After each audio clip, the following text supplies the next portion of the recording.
कोल्हापूर जिल्ह्यातील करवीर पंचायत समितीवर पहिल्यांदाच महायुतीने सत्ता मिळवली आहे। तब्बल 65 वर्षे काँग्रेसकडे असलेली सत्ता संपुष्टात आली असून सभापती पदासाठी राष्ट्रवादी काँग्रेसचे साताप्पा पाटील तर उपसभापती पदासाठी भाजपच्या दीपाली पाटील यांची बिनविरोध निवड झाली आहे।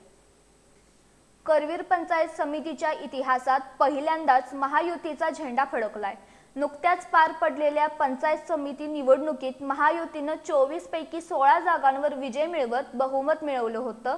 या निवडणुकीत राष्ट्रवादी काँग्रेसने 7, भारतीय जनता पक्षाने 6 तर शिवसेनेने 3 जागा जिंकल्या होत्या।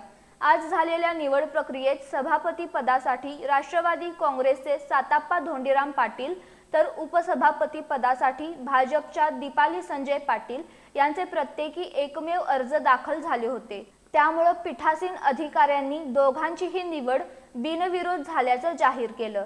साताप्पा पाटील हे परिते पंचायत समिती गणातून तर दीपाली पाटील या पाचगाव गणातून निवडून आले आहेत।